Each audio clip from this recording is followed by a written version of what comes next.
untuk rekrutmen guru itu oleh pemerintah daerah, penugasan juga oleh pemerintah daerah, termasuk juga kalau itu menyangkut guru honorer, sebenarnya istilah honorer itu tidak dikenal lagi dalam undang-undang, dia sebutnya dengan guru non ASN, itu juga oleh pemerintah daerah.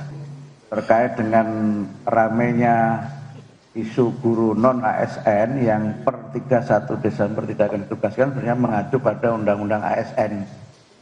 Yang di undang-undang ASN itu disebutkan bahwa istilah honorer nanti tidak ada lagi. Nah, mungkin karena ini menyangkut kebijakan dan pelaksanaan undang-undang ASN, saya berpendapat akan lebih clear and clean kalau yang memberikan penjelasan adalah Ibu Menpan RB.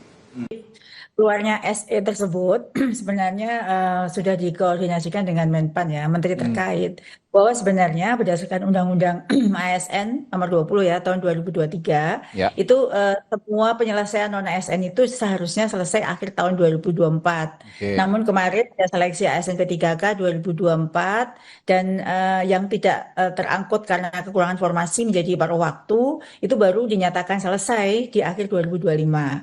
Sehingga sebenarnya tidak boleh ada penyebutan apapun selain ASN di satuan-satuan pendidikan. Namun berdasarkan data yang kami dapatkan ada 200 lebih atau 237, 146 ya tepatnya guru-guru yang terdata di Dapodik masih aktif mengajar, itu masih kami butuhkan. Maaf, 200.000 ya Bu ya? Ini satuannya 200.000 atau 200? 237.146. Oke, baik. 237.000 lebih ya. Oke, baik. Silakan Bu. Ya, itu ternyata masih kami butuhkan. Namun mereka statusnya masih non ASN. Oke. Dikarenakan ada himbauan ya, atau secara undang-undang itu jika sudah diterapkan karena tidak boleh ada status apapun selain ASN, maka kami khawatir kalau pemerintah daerah tidak punya rujukan yang kuat untuk tetap memperkerjakan guru-guru non ASN yang masih kami butuhkan. Sehingga kami bersepakat dengan Menpan juga untuk membuat edaran menteri yang mana isi edaran itu adalah guru-guru itu masih boleh dipekerjakan atau jangan diberhentikan dulu. Itu diperlukan oleh oleh kepala daerah ya, agar mereka punya rujukan pegangan untuk tetap bisa memperkerjakan non ASN di sekolah-sekolahnya, termasuk memberi gajinya. Namun kami juga memberikan tawaran-tawaran terkait dengan kepastian gaji. Kenapa dibatasi pada akhir atau 31 Desember 2026? Karena memang setiap perjanjian seperti P3K juga di akhir tahun ya Mas ya. Harapannya kami saat ini sedang menggodok ya bersama dengan kementerian terkait untuk skema apa sih nanti yang akan kita bisa lakukan untuk tahun 2027 ya. Harapan kami memang tidak, karena sudah tidak ada lagi status non ASN, maka ada skema untuk rekrut guru. Karena kami juga tahu selain 237.000 lebih yang masih berstatus non ASN, kami juga menghitung kebutuhan guru kita ini saat ini hingga 480.000 lebih. Dan itu perlu solusi cepat agar segera ada skema yang mana guru-guru non ASN yang sekarang ini belum punya status ASN itu akan dapat skema baru. Nah, skema barunya apa? Ini pasti kaitannya bukan hanya dengan Kemendikbudrismen, tapi juga Kemenpan RB dan lain sebagainya. Ya, terima kasih. Jadi kalau peta jalan pemenuhan kebutuhan guru tentu kami ada jumlah data guru pensiun setiap tahun tentu kami punya, ada data pokok pendidikan ya. Lalu proyeksi kebutuhan guru tiap tahun kami juga sudah punya. Jadi seperti proyeksi kebutuhan tiap tahun misalnya tahun 2027 jika tidak ada pemenuhan guru ASN, maka 2027 itu dengan ditambah guru pensiun dengan kekurangan yang tahun 2026 ini 489.000, maka akan menjadi 500.000 lebih. Kami punya proyeksi kekosongan gurunya bahkan sampai ke mapel, bahkan sampai ke sekolahnya, mapelnya apa dan sebagainya ya, karena kami punya datanya.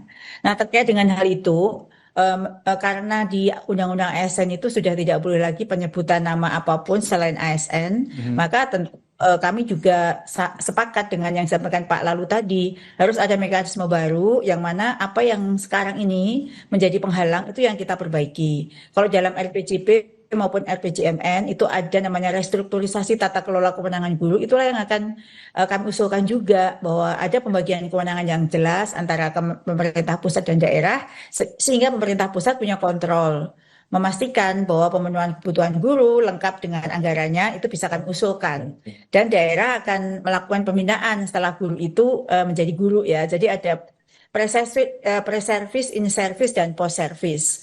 Jadi itu harapannya ya. Tentu siapa yang boleh menjadi guru ASN nanti, apakah skemanya akan PNS atau P3K, itu yang sedang kami matangkan, tapi yang pasti ada ASN, statusnya ASN. Nah itu adalah sekarang guru-guru itu berhak untuk ikut semua tanpa kecuali, untuk mengikuti seleksi tersebut agar mereka juga bisa memenuhi kebutuhan guru. Lalu kalau Pak Lalu tadi menyampaikan status apa saja, nah untuk jadi guru ASN itu kan ada syarat yang diterapkan oleh Menpan, itu yang harus dipenuhi syarat-syarat tersebut. Ya, syarat guru itu harus diikuti tes dan lain sebagainya, sehingga mereka dapat di jabatan-jabatan yang dapat disebut dengan guru profesional. Jadi dalam surat edaran itu memberikan kepastian, jaminan pada guru non-ASN untuk tetap boleh mengajar, menjamin mereka untuk tidak diberhentikan karena pemerintah daerah butuh pegangan hukum untuk tetap bisa mempanjang mereka. Jadi itu yang harus dipahami, jangan dicari celah-celah yang lain. Terkait dengan guru P3K saja itu Mas, kontraknya sampai akhir tahun gitu loh ya. Jadi nanti tahun depan pasti kita cari skema dong, mereka memang masih kita butuhkan. Nah skema itu sekarang lagi dibahas ya supaya bisa tadi ya, kalau Bu Retno menyebut kalau ke Pemda semua nggak sanggup, ya bagaimana caranya negara hadir untuk bisa memenuhi kebutuhan guru tersebut, begitu loh. Ya, dan kalau untuk penggajian yang sekarang non ASN itu juga sudah kami siapkan, bahkan kalau pemerintah daerah tidak mampu, kami sudah siapkan dalam edaran itu ada yang punya sertik dapat tunjangan 2 juta, yang belum punya dapat subsidi. Kemudian bahkan yang tadi disebut Bu Retno untuk paruh waktu, karena paruh waktu itu bahkan sudah ada edaran menteri dibolehkan menggunakan dana BOS meskipun statusnya ASN. Pada relaksasi ya, kami itu terus mencari cara agar guru-guru ini jangan sampai tidak mendapatkan kesejahteraannya, diberhentikan, tidak mengajar, sementara sebenarnya kami itu masih butuh, bahkan kekosongan guru sampai angka yang sangat tinggi. Itu yang saya ingin sampaikan, guru-guru non-ASN, jangan resah, sekarang inilah kami sedang hadir untuk memastikan Bapak Ibu guru itu tetap bisa mengajar.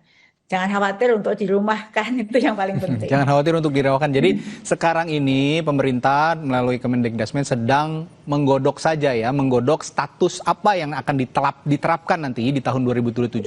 Tapi perkara mereka masih bisa mengajar, ini sangat bisa, bahkan masih bisa dikatakan bisa mengajar dan akan memperoleh hak-haknya mereka.